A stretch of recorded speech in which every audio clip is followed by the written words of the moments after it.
Hello, and welcome to the Muppets, the Sitcom, the podcast, presented by toughpigs.com. This is the podcast where we revisit the Muppets' grand return to television in the 2015 ABC series The Muppets and see how it holds up 5 years later.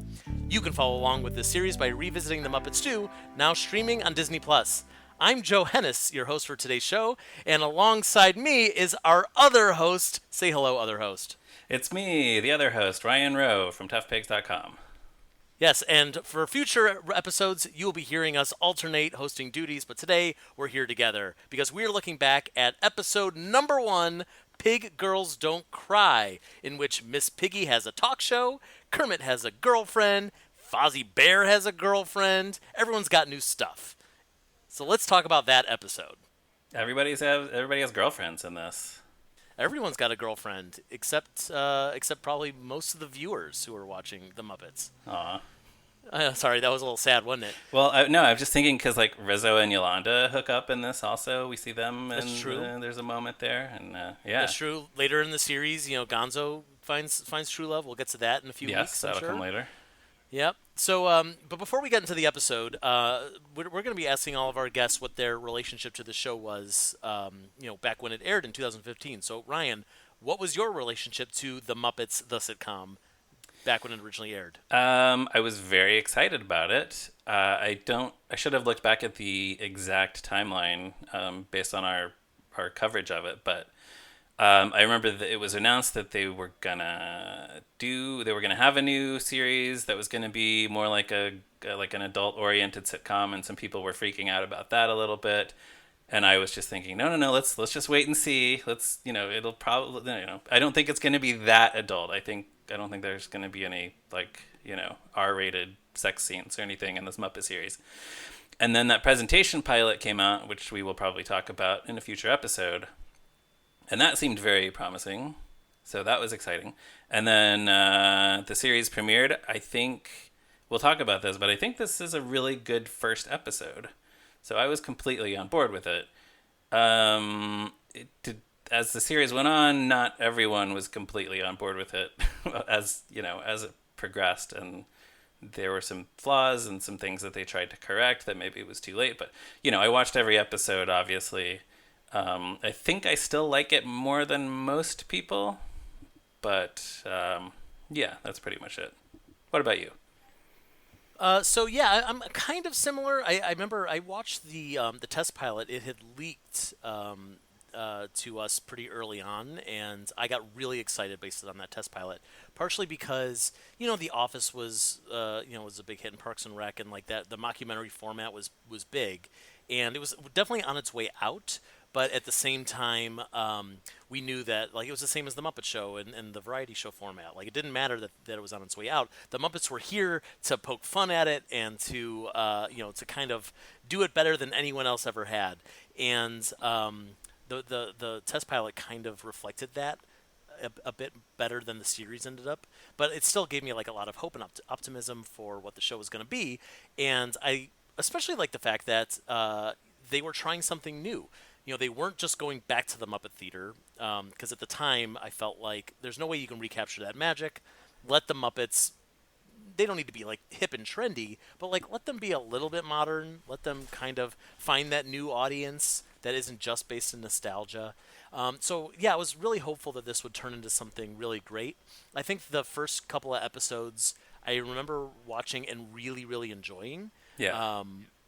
I think a big part of that also was running a Muppet fan site. You and I, we saw all of the press stuff, and we had all these photos coming in. Yeah, we were watching every promo.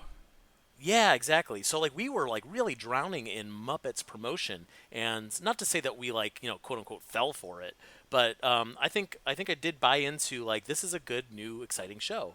The other thing that I'm remembering now that as I'm saying all this, talking about promotions, is right before this episode aired, there was the big story that Kermit and Piggy broke up, and it was a huge news story. And we were interviewed for a few news sources, which was really fun.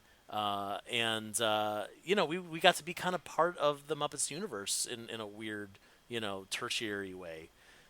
So that was another thing that kind of got me jazzed about where are we going with this? Yeah, which I think that ended up being sort of blown out of proportion. I go back and forth on whether it was a mistake for them to make a big deal of it, like with press releases and things saying Kermit and Miss Piggy are officially broken up.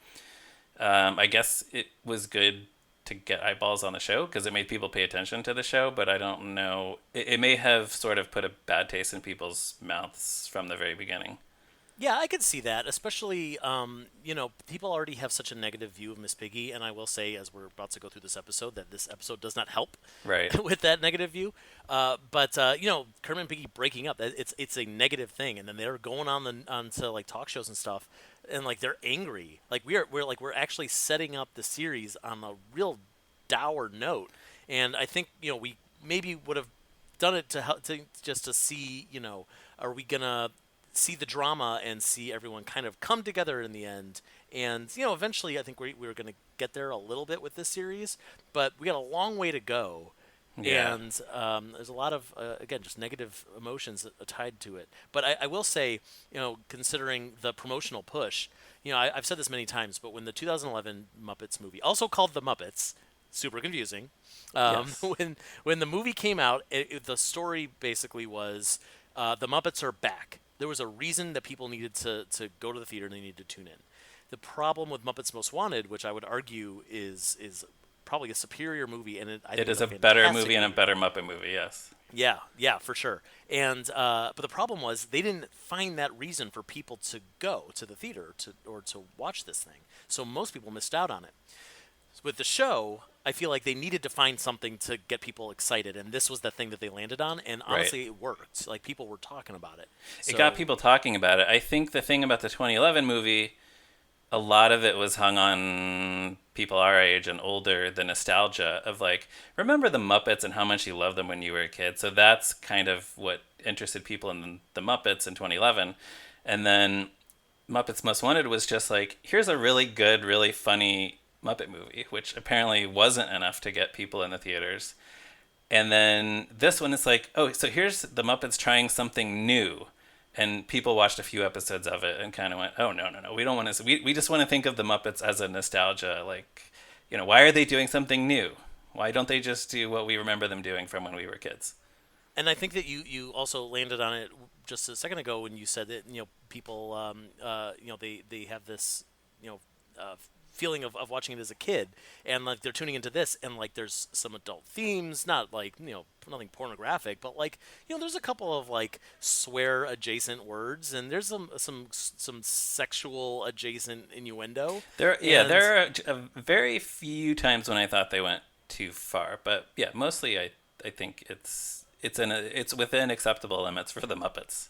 I agree with that, but let's start going through the episode, and we Yeah. will pick up on a few of those. So our first major scene in this episode is Kermit and most of the rest of the Muppets sitting around a meeting table, having a production meeting before filming an episode of Miss Piggy's new talk show, Up Late with Miss Piggy. So the fun thing about that, I still remember watching that for the first time and being jazzed about the fact that like all of our friends are here. It's like Kermit and Fozzie and Gonzo, and also like Pepe and Rizzo were there, and also like Big Mean Carl and Chip the IT guy. We didn't know was named Chip the IT guy yet, and like it was just cool that they found a reason to just throw all these Muppets in there. Yeah, Uh, I love seeing them all crowded around the table. Yeah, it's all these characters we love, and also sort of recalls other sitcoms, like one of the conference table scenes from News Radio or something. Yeah, that's a great point. I don't. Well, we'll see as we go along, but I don't recall that they had too many of these conference table scenes because that I would have don't been a remember. good recurring thing. I can think of a couple, but we'll see as we go through the series. Um, there's the thing that I think threw me off in this rewatch also was the fact that like there's this Muppet brand of chaos that I think people talk about a lot, and some productions think that all you have to do is put a bunch of Muppets on screen and have them all talk at once, and that's Muppet Chaos. And it's not really true, you know? Like Muppets historically, it's like there's explosions, there's monsters eating other monsters, there's like weird character moments that happen in between the characters, who are sitting at the other end of the table or whatever. And Yeah, like the level this of weirdness and chaos on this series was a major point of discussion. Yeah, and this is a great example of that because the only really truly weird thing that happens is that Bunsen tases Beaker to get everyone's attention. That's a great joke too. I mean, that's it's fun to see Bunsen hurting Beaker.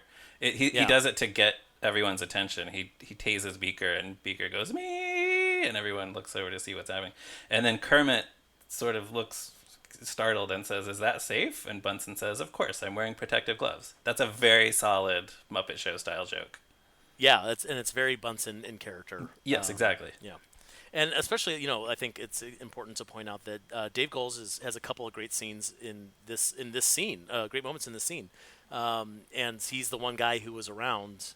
I mean, Steve Whitmire was around too, but Dave was really around for the whole Muppet Show For the whole run of the Muppet Show, era. yeah. Exactly. So, that and a moment that I liked a lot, which felt very much like a Dave Goelz joke, is that Zoot wakes up and is told that he's in a meeting, and he stands up and he begins to say, "Hi, I'm Zoot, and they stop him before he says that he is an alcoholic or Yes. something like that. Like he's in that sort of Whatever. meeting. Yeah. Yep.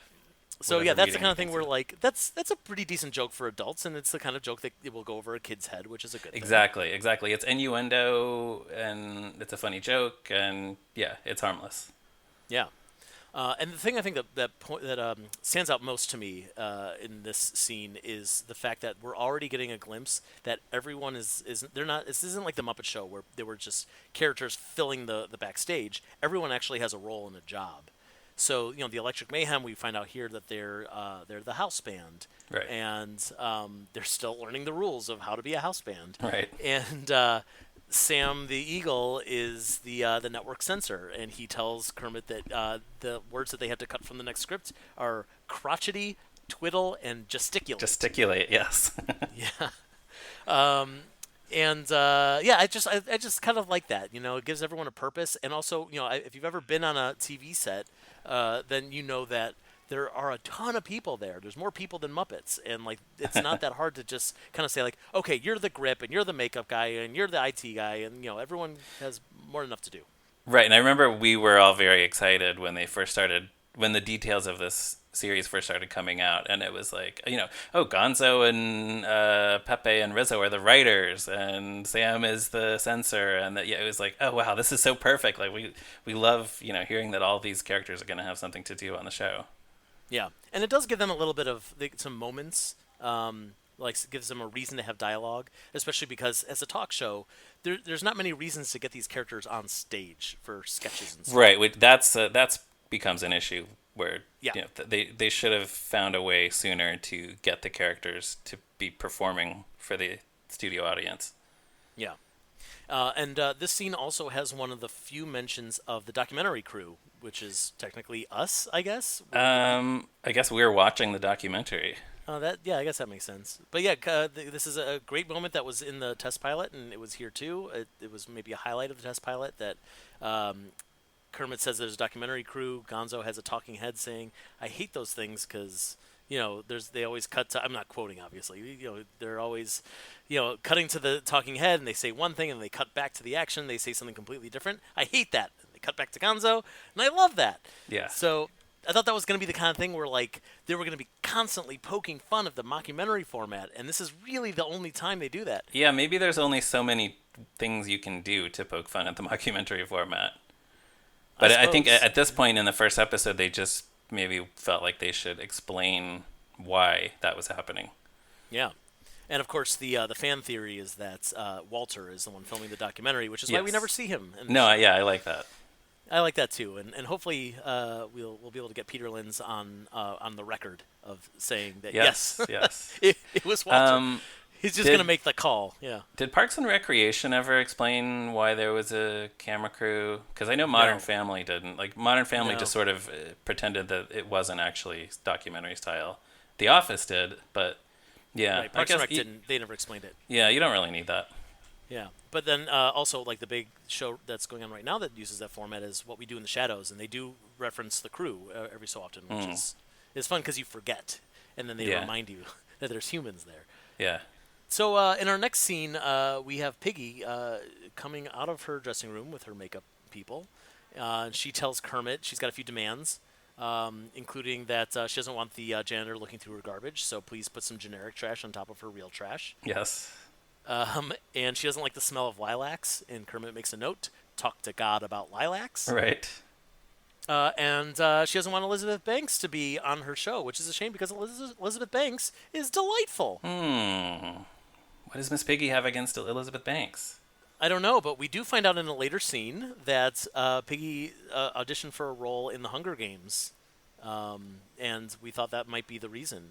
Yeah, that scene is not very good. It's not very good. It's already very dated, and it's weird that Elizabeth Banks would be like in the audition process. Yeah, I guess like she's screen testing with Piggy. I don't know. I guess. Or Piggy Yeah. screen testing with her. This scene where Piggy is telling Kermit about her demands, this is actually really an astonishing technical thing because this is hard to do with people. You hear about when when a TV show with live human actors does one of these long walk and talk shots where they're running down a hallway talking quickly and doing jokes and there are people in the background, and so I can't imagine how hard this must have been to do this with puppets, where I guess the puppeteers must have been on dollies and just scooting across the floor, or someone's pushing them and they just have to hit their marks and get the timing right. It's very Well, impressive. I think that's close, but I will say I did visit the set Right, once, yes. and it's an elevated set, so the puppeteers were able to walk up. Oh, right. Yeah, that Yeah. makes sense. Yeah, they built the whole set. I mean, it was a beautiful set because it really looked like a real office, just elevated 4 feet higher in the air. Yeah. And They we do also occasionally see humans in it, but I guess, yeah, they just give them a place to stand. right, yeah, exactly, or like they have probably had some chairs that were up higher so they could sit at a desk or something. Right. Okay, so the And camera just has to follow the characters as they do this walk and talk. yeah, exactly, which is still difficult. I mean, for the Yeah. reasons you said. And if I recall, I believe they had most of the walls could move so that they could make room for cameras in any angle. And it was a 360-degree set, so they could film in any direction. There was no fourth Oh, wall. cool. It was The never show was there. probably pretty expensive. That might have been one thing that contributed to its demise. I mean, the truth is that puppets are expensive. Well, right, Like Muppets are always expensive, yeah. yeah, yeah, but they did build 2 big sets. It was this and the stage. Yeah. But at the same time, like if you were going to do the Muppet Show, you would be doing the same thing and probably a lot more. So Right. maybe it was expensive, but the cheaper option in the end. Yeah.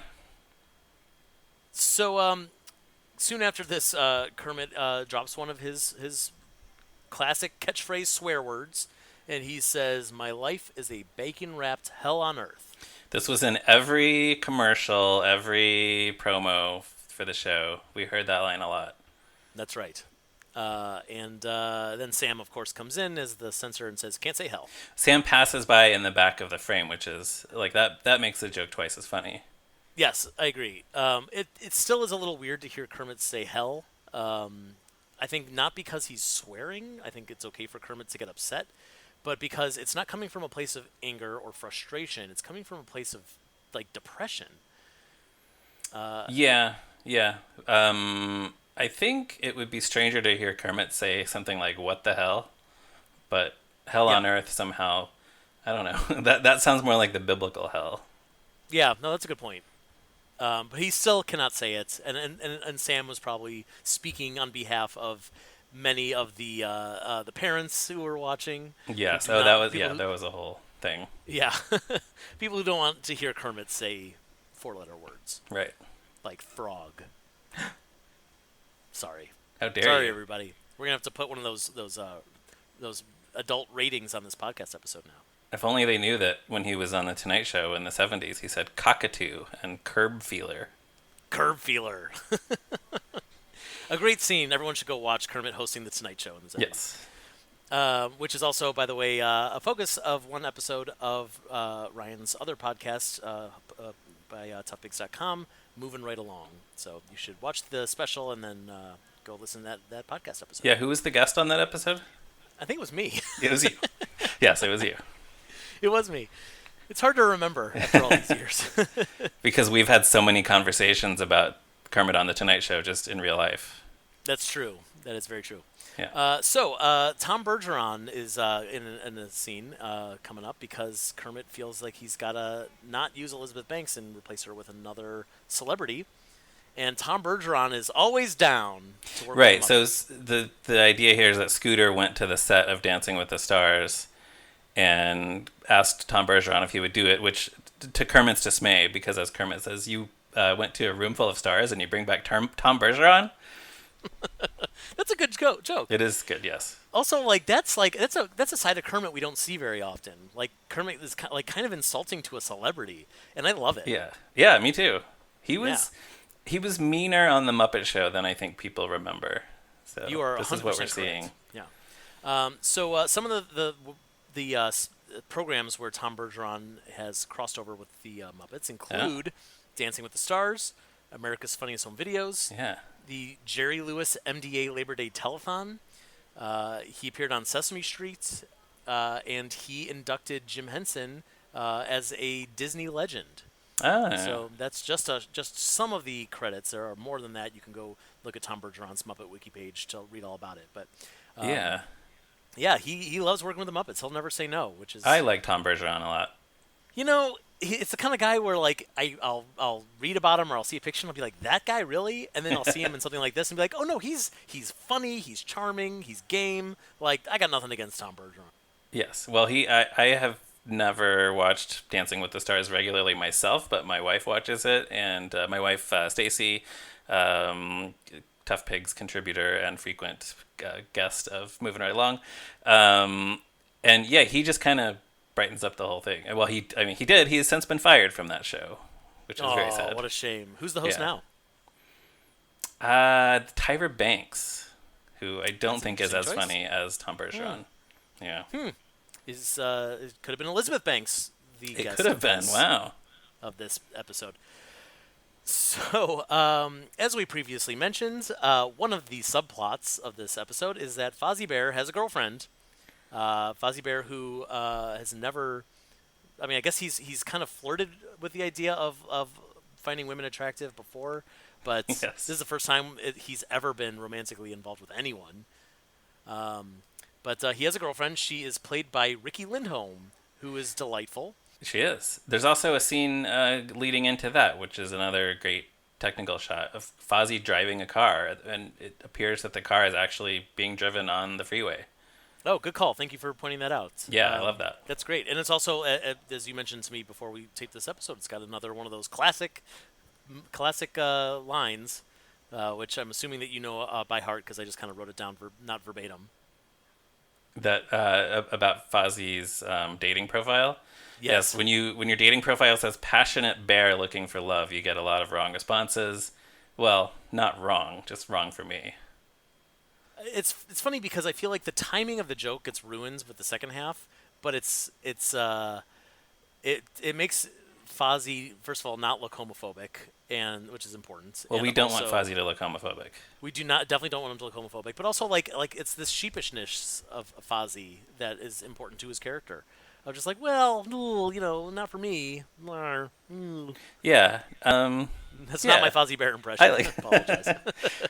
I think it works because he is being sheepish. Like, oh, I didn't know that's what that word meant. I don't know. Yeah, right. Yeah. Yeah, important for character. Yes, and yes, that as you say, that was also in every commercial and every promo. And I've Yep. seen animated GIFs of it. Yeah, people loved that joke. Yeah. Well, things that I love include Rikki Lindholm, who plays Fozzie's girlfriend, Sure. who is one half of Garfunkel and Oates, along with Kate McCucci. Is she Garfunkel or and, Oates? You know what? I always think I know, and then I look it up and I'm wrong. So I don't know which one's Garfunkel, which one's Oates. Right. But she's been in a ton of TV shows. She's a talented musician. This was the role of Becky is her name.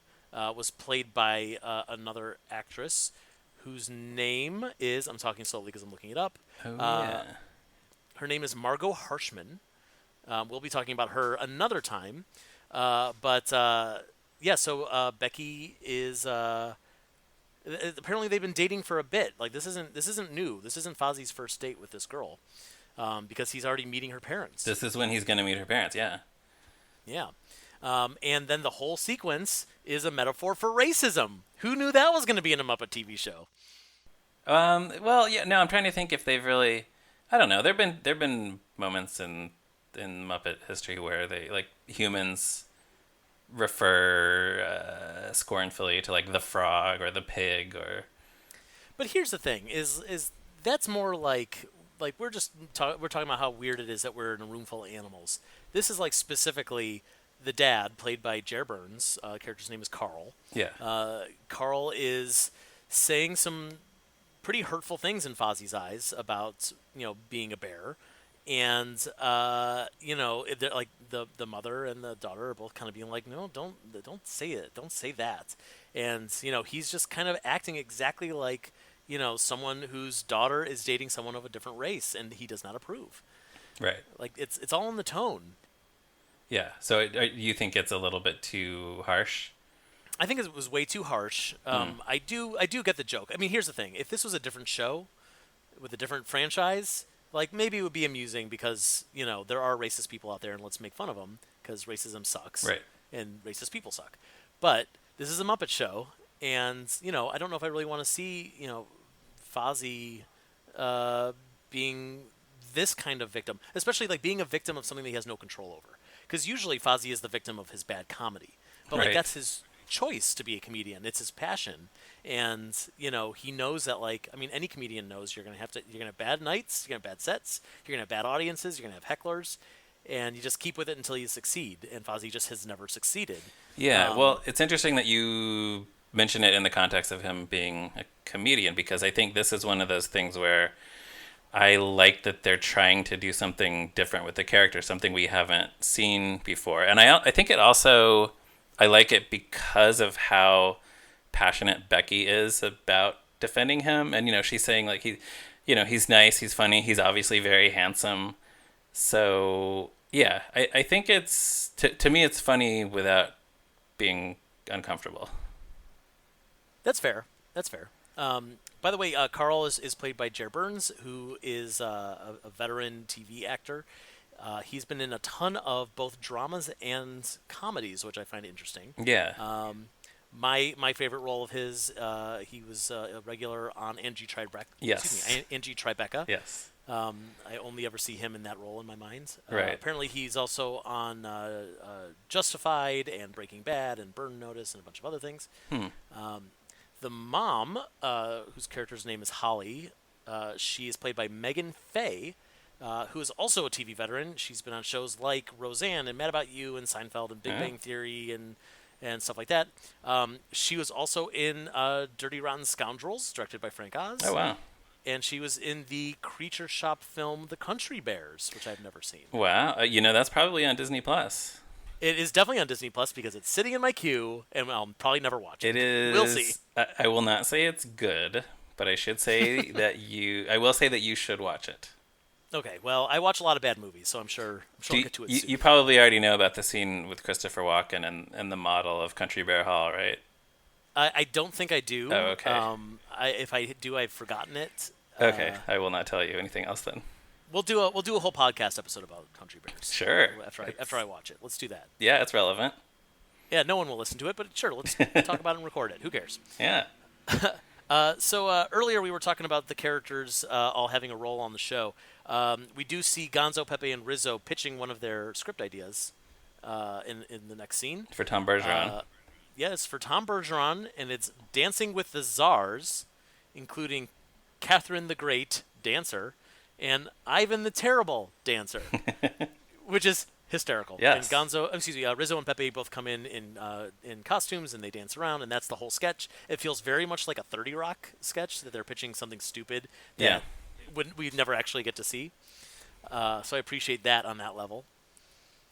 But it also makes me notice that for the majority of this series, by which I mean the Muppets, not Up Late with Miss Piggy, we never really see any of the sketches. So Gonzo's work as the head writer is never really used on the show. Or very rarely used. Yeah, that is weird. And I know this was another thing that was discussed and picked apart a lot by our Muppet fan friends. Like, should this bit have been weirder? Should there have been like a bunch of whatnots in Russian costumes popping up and dancing behind them. When Gonzo mentions the foxtrot, should there have been a Muppet Fox who comes in and starts dancing? So, yeah, I think this is sort of evidence of like the show is willing to be weird to a certain extent, but there's a limit to how weird it will allow itself to get. Yes, that is completely accurate. So next we meet a new Muppet character. And who is it? It's Denise, the head of marketing. And she's a pig and she's dating Kermit the Frog. Who is this pig? I am so furious that they introduced a new pig character that Kermit is dating. A new sexy pig character. Like they deliberately made her sexy. I guess. You know, I people say that a lot, but I don't know. She's still You just know what it is? She's got curves to her, and not yeah. the same kind of curves that Piggy does. She even has like a tiny bit of cleavage showing. She's got those big eyes. She does have she does have come hither eyes. Yeah, and like here's the thing. I'm perfectly. I mean, look, we're two cis white men who are talking about gender parity and all that. True. So like we're not the experts here, but um, you know if they were going to introduce a new quote unquote sexy character, I would hope that they would introduce I don't know 5 new female characters, Right. and let it be like one of many, and then we would never would have noticed. But we have one character, and her only purpose is being Kermit the Frog's girlfriend. Like we rarely hear her talking about like what it's like in the marketing department. Yeah, yeah. This is another.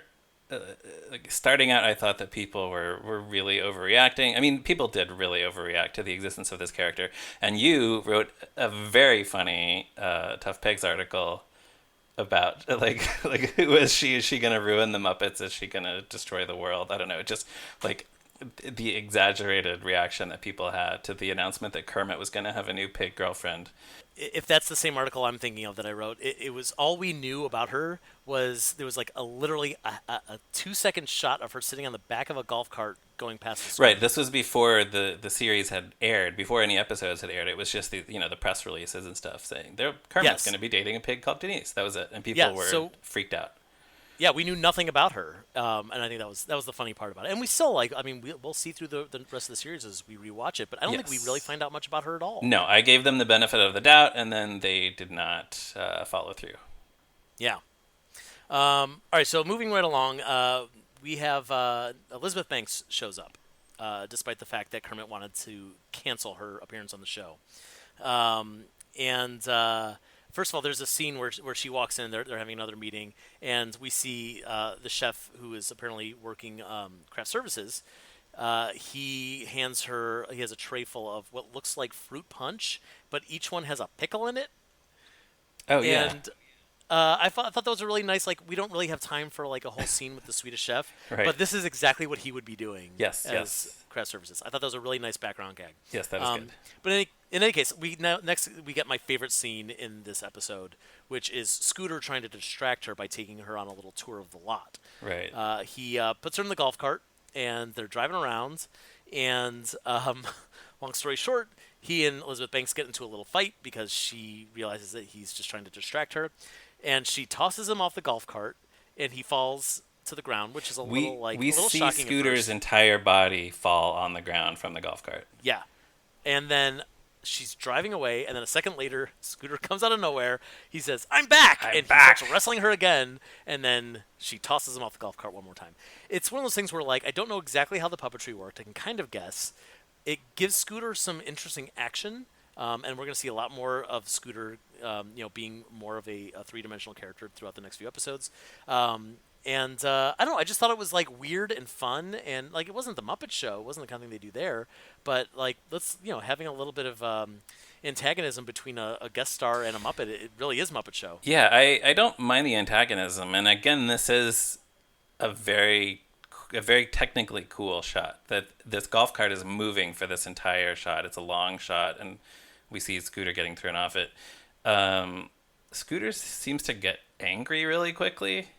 I guess I like I say, I don't mind them doing new things with the characters and trying different angles on the characters, but I guess the fact that we already have seen a few bitter Muppets in this episode. It seems like a little bit much to have Scooter also jump to anger immediately. But That's a good point. I will say, just going back to my previous point about Kermit, is I'd rather see them angry than sad.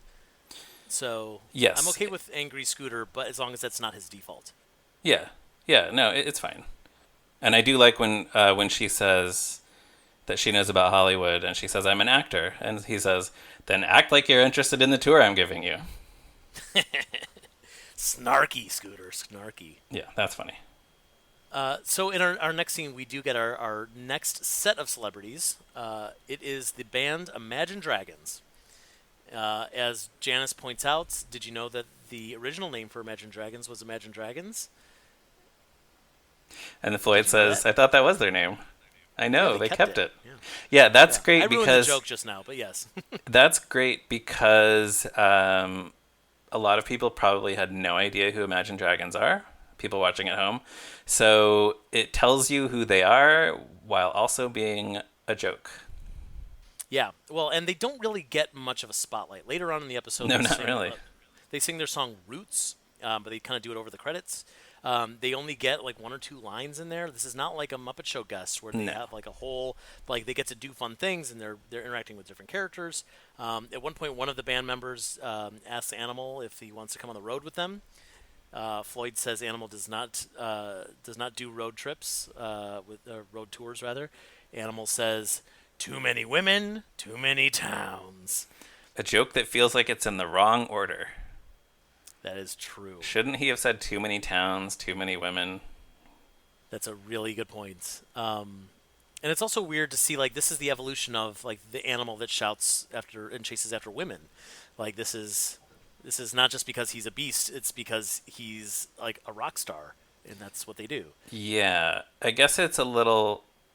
I don't know. It's a little less.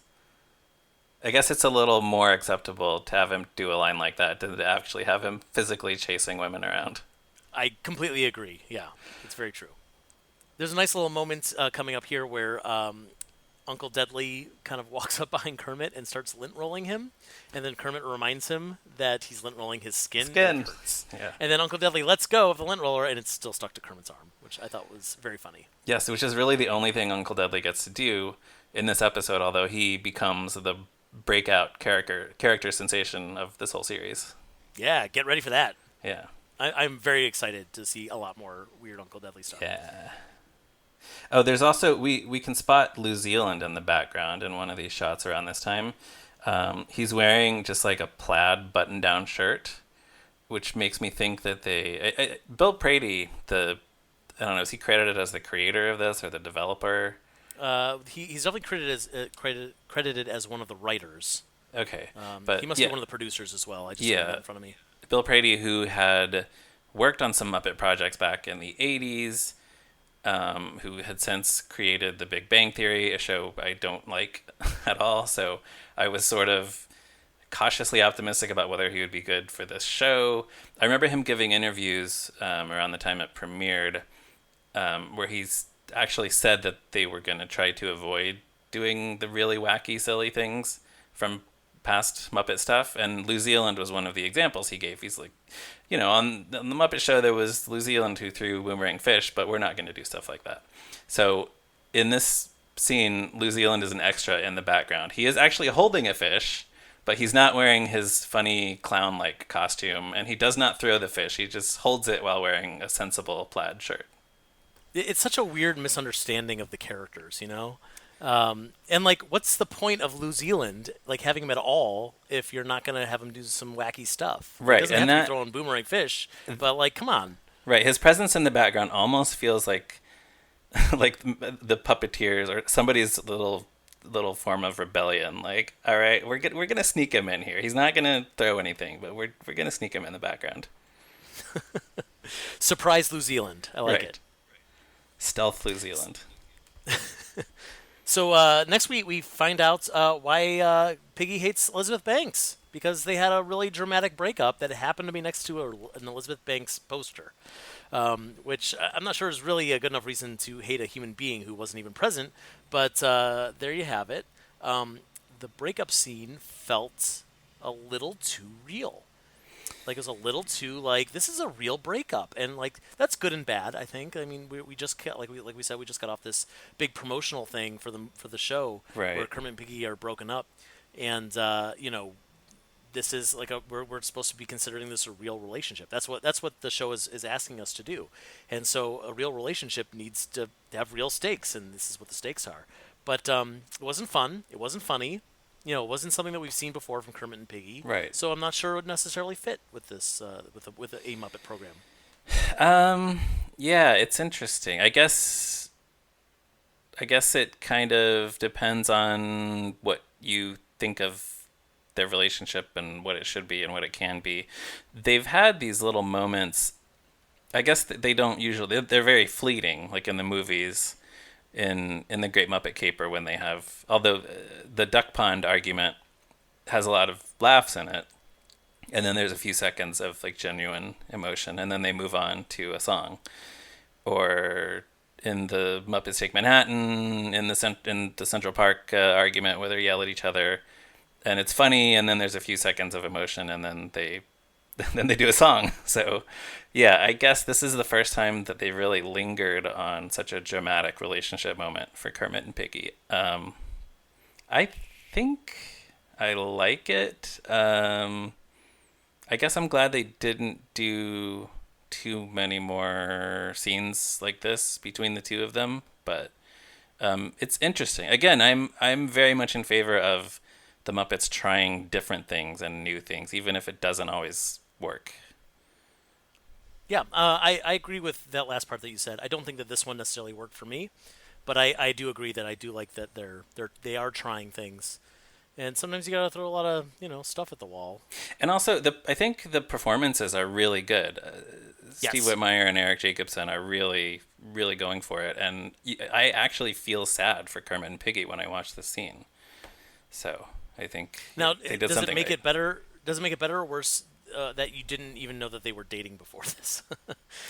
That's a like it whole was other never really thing. confirmed. No, Yeah. that's a whole, and that's yeah. When everyone was so up in arms about Kermit and Piggy are broken up, it was like, but okay. On the Muppet Show, Piggy was chasing Kermit. He didn't really return her advances most of the time, and then in the movies, they got in the movies was I think where they sort of more allowed them to be romantic, and I think that's where people get their impression of the Kermit and Piggy dynamic. But even then, like every every talk show interview in the 80s and 90s and 2000s, people are always asking, so, oh, Kermit, what's up with you and Piggy? And Kermit will say, oh, no, nothing. We're just, we're friends. We're professional. We work together. And then, oh, Piggy, what's up with you and Kermit? And she'll be like, oh, we're married. So they've never really been together. It's not like they're, yeah, it's, Yeah, I love that about them. I love that they've always kind of been. It's always the answer is always yes and no. yes. It's a Schrodinger's Muppet, Right. I So guess. when But people like, saw the headlines that said Kermit and Piggy are breaking up, and they were like, "No, you can't break up Kermit and Piggy. They have to be together." It's like, no, they're not together. no, they need to be both. That's Right. the thing. They Exactly. need to be both. Right. Yes. So the scene immediately following that, Kermit is about to go apologize to Piggy. But first, this is our second reference to the fact that we're filming a mockumentary, is that Big Mean Carl is being interviewed, and he's about to tell this like angry story about his dad. Yes. And as he's talking, the camera whips around because they notice that Kermit is going to Piggy's dressing room, and that's a more interesting story for what the mockumentary wants to Right. tell. So That's I very funny. appreciated that a lot. Yeah, that was good use of Carl. I love that Big Bean Carl is on the show, Yeah, me too. Not to be confused with Carl, Becky's dad. And who is also kind of mean, yeah, not as big. he's normal sized mean Carl. Yes. So anyway, so they have a heart to heart. Kermit apologizes, and then Piggy has a moment of honesty, and she says, "I don't know what you see in your girlfriend, and you're getting a little tummy." And then Kermit has this great moment that I love, where he's like, "Well, it kind of goes away if I stand up straight," and he's looking down at his tummy, and Kermit is kind of his body is kind of egg shaped. He's round. So he Yeah. really, he's like got like he does have a little tummy naturally, and he's looking down at it, and Steve Whitmire does this great move where he's like kind of like standing straight, looking straight down, his neck is straight down, and he's rubbing his tummy, and it's exactly what I do when I look in the mirror, and I'm like, oh man, I'm getting a little tummy. Yeah, well, he says it goes away when I stand up straight, doesn't it? And he looks down and goes, "Oh, no, it doesn't." No, I didn't hear that because I was laughing. Yeah, yeah, they do some really great puppetry things in Yeah, this. Yeah, and especially Kermit, I think. yeah, I agree. I mean, Steve Whitmire was and is like a world class puppeteer. He Yes. was just as a manipulator of a puppet. Right, and by Was this time phenomenal. he's been playing Kermit for such a long time, so he's figured out some cool tricks. Yeah, for sure. Anyway, Miss Piggy is now okay with Elizabeth Banks being on the show. They have an interview. They're talking about Miss Piggy getting a nip and a tuck, and Kermit says to Scooter, "Did anyone tell Tom Bergeron that he was bumped from the show?" And Tom Bergeron is standing behind him saying, "No, but he figured it out," which is hysterical. Yes, I love that. That's good Tom Bergeron right there. Yes, I was actually hoping that they would make that a running gag, like throughout the season. Tom Bergeron would keep getting booked and then bumped from the show. I kind of wish Yeah, they had like done that. Lindsey Buckingham in What's Up with That on Saturday Night Live. Oh yeah, Yeah. So that's pretty much the end. And then Imagine Dragons comes out. They sing a song. An animal breaks a drum and then gets lost in it. I didn't yeah. quite There's a understand really that. weird gag that we don't really. It's not really made clear what's happening. Where Animal is beating this big bass drum and then tears through it, and Sweetums runs on stage and says, "He's gone." And then Statler and Waldorf say something like, "Oh, is that the way out of here?" So yeah, that's a weird note to end on. Yeah, that was not a great ending to an episode. But that's it. That's the first episode That's of the although we didn't Muppets. mention Statler and Waldorf apparently come to watch the show every night, like on the Muppet Show. They're at every taping, so that's a nice touch. It is a nice touch, especially. I mean, I don't know why it feels like there's more of a question of why they're there here than they are the Muppet Show, and I don't know why that is. Hmm. Um, but I don't know. Maybe that's just me. Why do they always come here? I guess we'll never know. I guess not. Yeah, again, like what we were saying before, everyone has a role, and Statler and Waldorf are the audience. That's their role. Yeah. The rest of the audience, by the way, is all humans, which seems like a missed opportunity to at least have like a mix of humans and Muppets. But Ah, whatever. you're right. Yeah, they should have had some monsters and yeah, Yeah, again, creatures. it's cheaper just to have extras. Zelda Rose should have been in there. Yeah, Fozzie's cousin, who looks like Fozzie but wears a bowler hat. Yeah. Yep. So that's it. That's the first episode. Ryan, how did you like it? How did you feel like it worked as a pilot? I think it's a really strong pilot. I can absolutely it makes a lot of sense to me why we were so optimistic about the rest of the series after seeing this first episode. And yeah, watching this I kind of like was thinking yeah, I if every episode had been as good as this, maybe more people would have stuck around. Yeah, I agree with that. I think had the show continued to go up in quality after this, like steadily, Even better. then yeah, that would have really nailed it. Because this was a good start. Yeah, I'll say if it had been as good or better, then yeah. Yeah, yeah, And for as we sure. say, they did kind of miss the mark on some of the allowing the Muppets to be silly and weird. So yeah, that there's still definitely room for improvement. Yeah. So we'll see what kind of improvements they're going to do over the next 15 episodes. Hmm. So keep on listening to the Muppets, the Sitcom, the podcast, week to week as we continue to review the show with our special guests.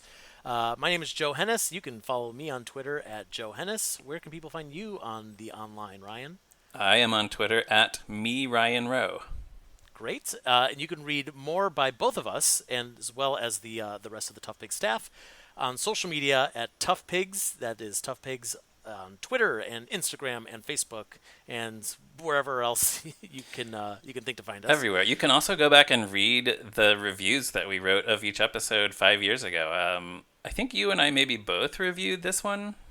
Yeah, I I think we think did. That sounds right. one of us did a spoiler free and one of us did a spoiler full review at the time. Sure. Well, we'll link to all those in the show notes. Yes. And Be sure to listen to the rest of the podcasts that we have on this channel, the Tough Pigs podcast channel. We also have a second channel for moving right along as Ryan and our friend Anthony Strand are reviewing the Muppet movies 2 minutes at a time. So please give all of those a listen and a great rating, and tell all of your friends. And keep on reading toughpigs.com. Thanks, everybody. Thanks. Bye.